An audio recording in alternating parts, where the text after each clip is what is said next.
My grandma never wrote down a single one of these.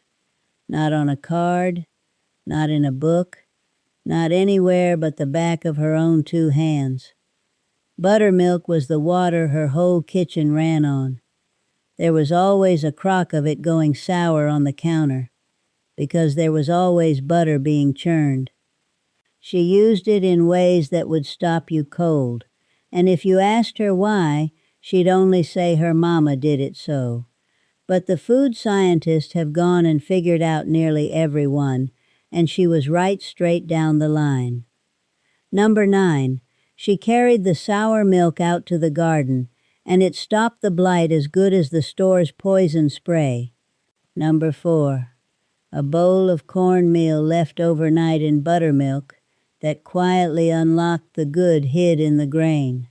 And number 1, she never wrote it down, because you cannot write down a thing that lives in the hands.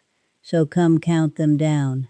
26 things my grandma did with a crock of buttermilk that she never set down anywhere but in me. Number 26, the lift she got with no baking powder at all. A pinch of plain soda stirred into buttermilk, and the batter came alive and climbed. The tinned baking powder sat on every store shelf, but she scarce touched it, and here's what her hands knew without the words. The sour in buttermilk is an acid, and the second it meets the soda, the two throw off a gas that lifts the batter light. The food scientists will tell you baking powder is nothing but soda with the acid dried into it and sold back to you, the very thing her cow gave free. So here's how you do it. Add a pinch of soda to your batter and use buttermilk in place of sweet milk. The two together are your whole rise. Number 25, the biscuit that stood up tall.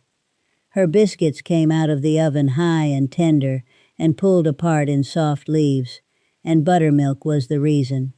The cookbooks called for sweet milk, but she never did, and the bakers have since owned up to why. That mild acid in the buttermilk does two things at once. It feeds the soda for the lift, and it holds the gluten back from turning tough, so the crumb stays tender instead of chewy. So here's how you do it. Cut cold fat into your flour, wet it with cold buttermilk and a pinch of soda, handle it barely at all, and run it straight to a hot oven before the rise gets away.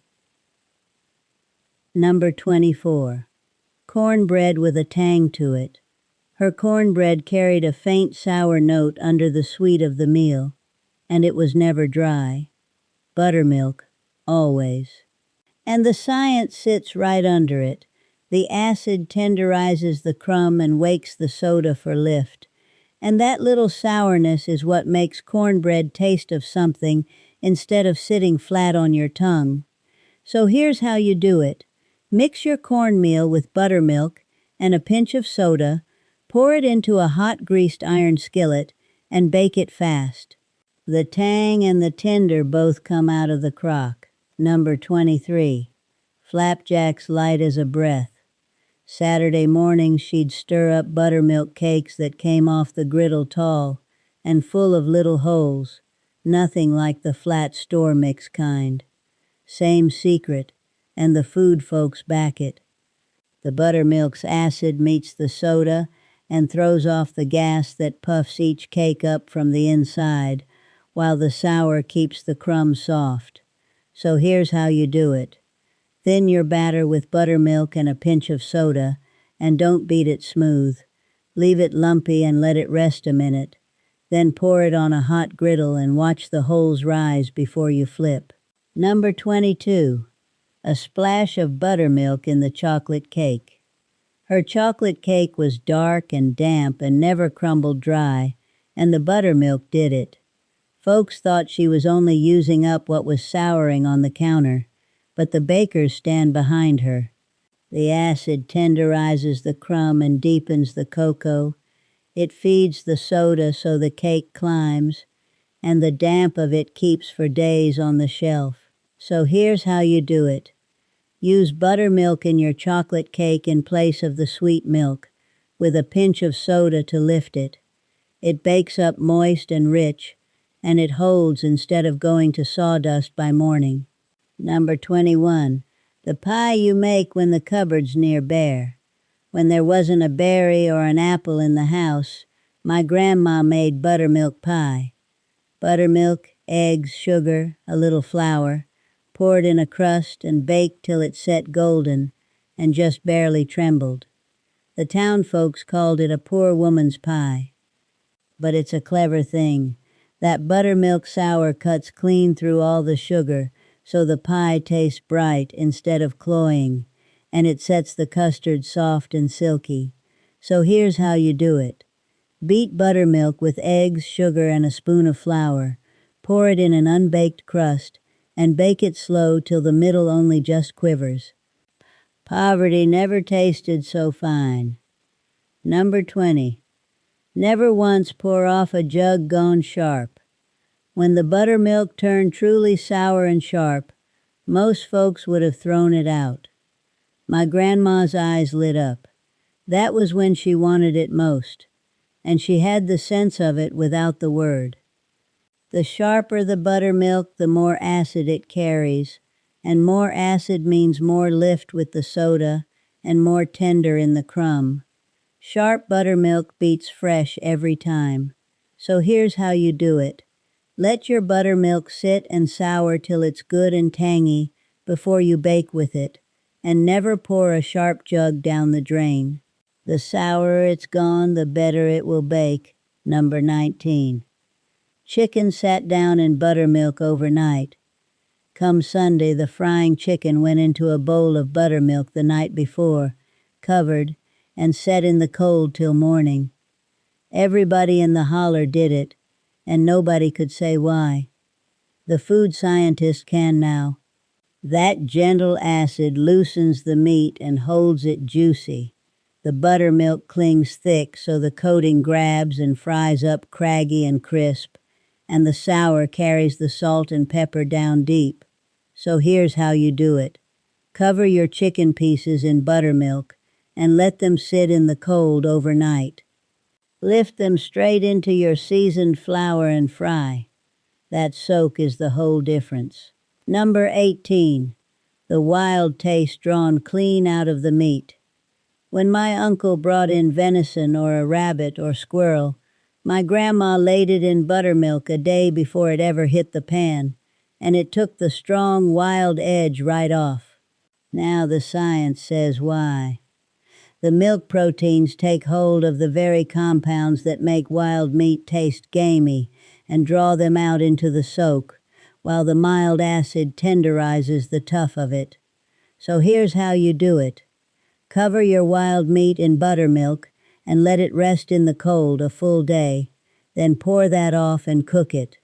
What made it taste wild goes down the drain with the milk. Number 17. The pond taste pulled out of the fish. Catfish and such came up tasting of the muddy water they swam in, and my grandma had the fix. A good long buttermilk bath before she ever rolled them in meal. And this one the scientists have nailed down cold. There's a protein in buttermilk called casein that grabs hold of the very compound that makes a fish taste fishy and pulls it right out into the milk. So here's how you do it.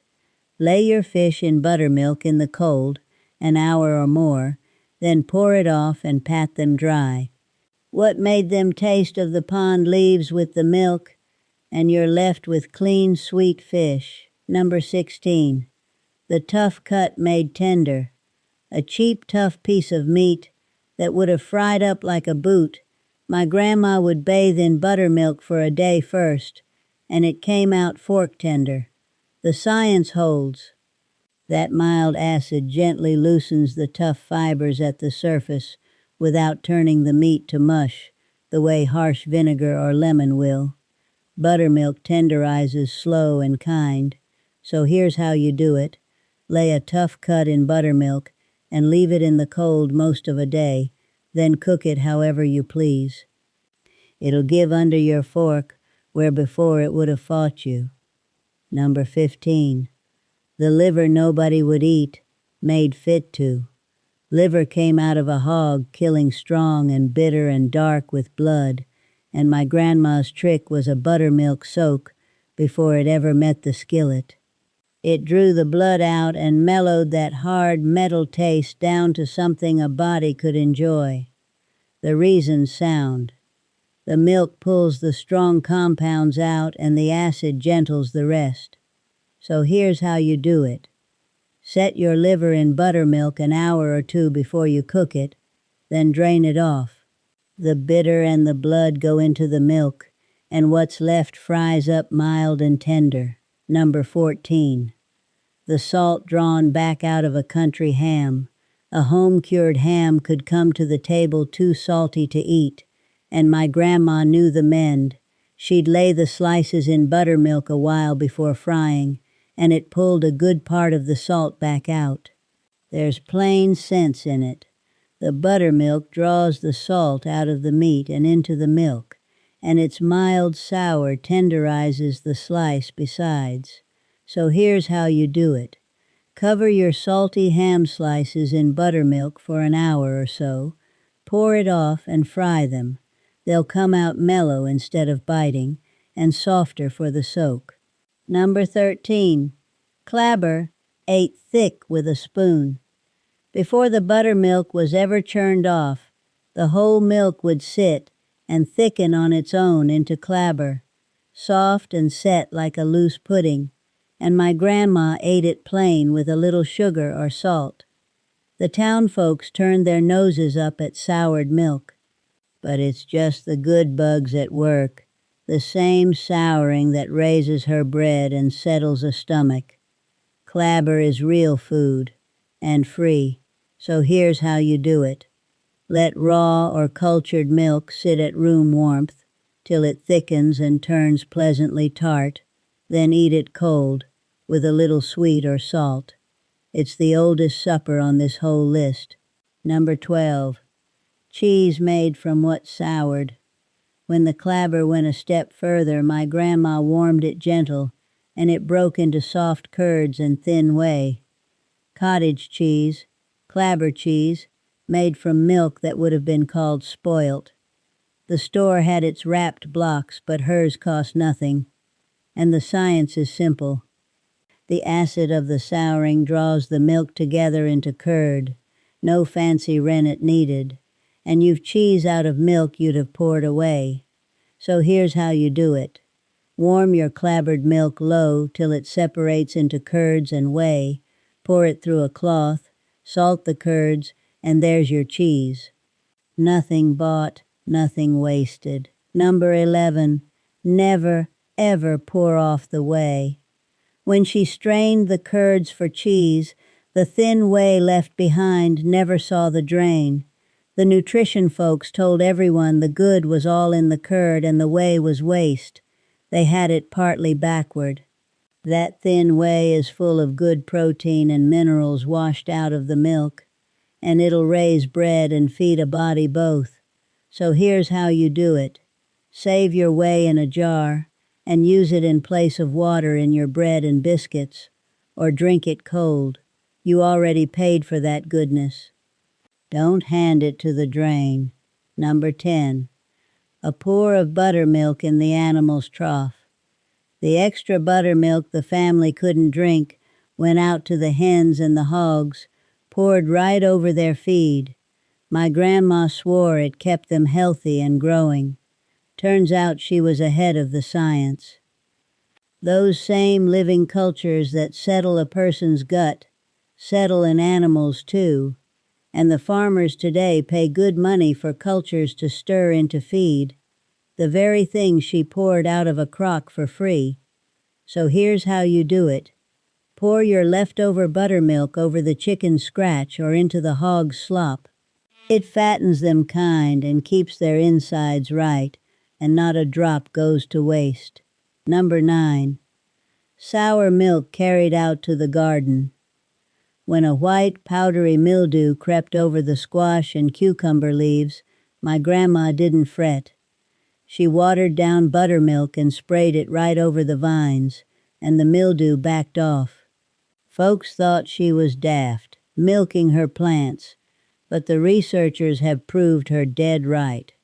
A watered-down milk spray stops that powdery mildew about as well as the chemical poison from the store, and with none of the harm. So here's how you do it.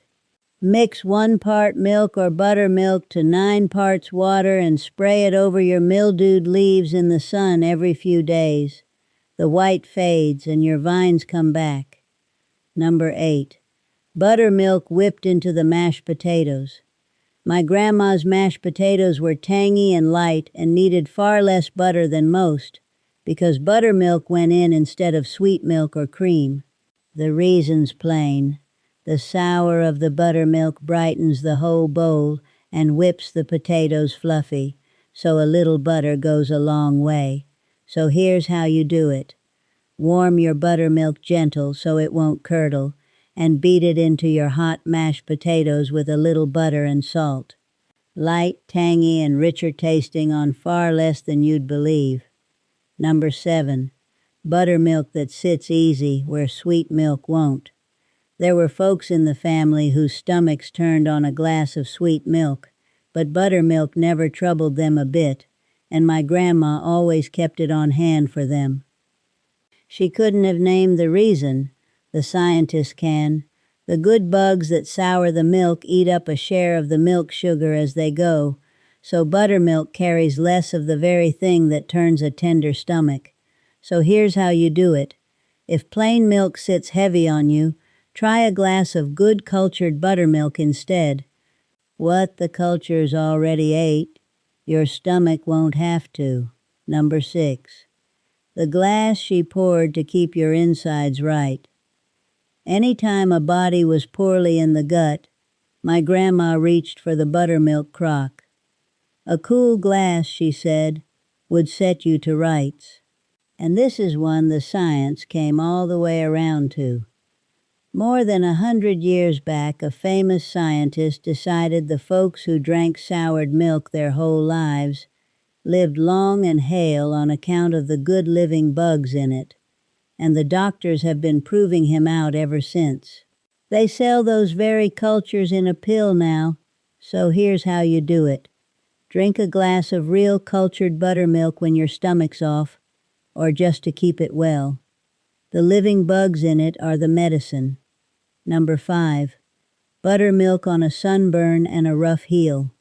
After a hard day in the field, my grandma would smooth cool buttermilk over a sunburned neck or a set of cracked rough hands, and it soothed and softened them like nothing else. The town ladies had their bought creams, but hers had real science in it. The lactic acid in buttermilk is the very same kind of gentle acid they put in the fine skin creams today. It eases a burn and sloughs the old rough skin away soft. So here's how you do it. Smooth, cool buttermilk over sunburned or rough, dry skin. Let it sit a few minutes and rinse. What the department store sells in a jar, she had in the crock. Number 4. Cornmeal left to sit the night in buttermilk. When my grandma made her best cornbread, she'd stir the meal into buttermilk and leave it on the counter overnight before she ever baked it. It rose better, and though she'd never have said so, it fed you better too. And here's the quiet science. That overnight soak in the sour breaks down a thing in the grain that otherwise locks up the iron and the good minerals, so your body can finally get at them. So here's how you do it. Stir your cornmeal into buttermilk and let it sit covered overnight before baking. The bread comes out lighter, and the good in the grain comes unlocked. Number 3. How she made buttermilk out of thin air. On the rare day the crock ran dry, and a recipe called for it, my grandma had a trick. She'd stir a spoon of vinegar into a cup of sweet milk, let it sit till it clabbered, and use that. And that little dodge shows she understood the whole thing better than she let on. She knew it wasn't the milk doing the magic in her baking, it was the sour. the acid, so she just made the sour herself. So here's how you do it. Stir a spoon of vinegar or lemon into a cup of sweet milk and let it stand 10 minutes till it thickens and curdles. Then use it anywhere buttermilk's called for. She knew what the science was, even without the name for it.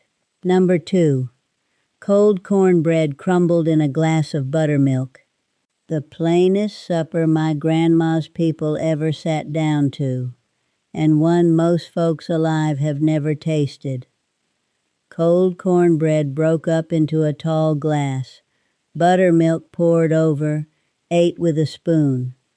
The nutrition folks called it what poor mountain people ate, for want of anything better. But there was more sense in that glass than in half of what they sell you. Corn runs short on one thing your body needs to build itself, and the milk pours that very thing right back in, so the two together hold you where cornbread alone would leave you empty by dark. Nobody in that kitchen had ever heard the word protein. They just knew it held you till morning. So here's how you do it. Crumble cold cornbread into a glass of buttermilk and eat it with a spoon. It's a whole supper for pennies. Number 1. And it's the one she'd have laughed to hear called a trick. She made the buttermilk herself. Every drop of it came off her own churn. The cream went in, the dasher went up and down till the butter came, and what poured off was the buttermilk that ran her whole kitchen. There was a cow in the lot and a crock on the counter, and the culture in that crock she kept alive for years, saving back a little of the sour to start the next batch. On and on, a living thing handed down. But here's the truth under the whole list. She never wrote a word of this down, because you cannot write down a thing that lives in the hands. The feel of the churn come right, the smell of the crock turned just sour enough, the knowing that took a whole lifetime at that counter. When she passed, most of it passed with her, but I stood and I watched, and a thread of it lives in me yet. That's why I'm setting it here for you. Feed the culture, and it never dies. Forget it, and you lose her for good. So here's my one challenge to you. Pick a single thing off this list, only one, and go and do it. Soak a Sunday chicken in buttermilk overnight, or spray down your mildewed squash, or crumble cold cornbread into a cold glass and eat it with a spoon the way she did. Do it by feel, the way she would have.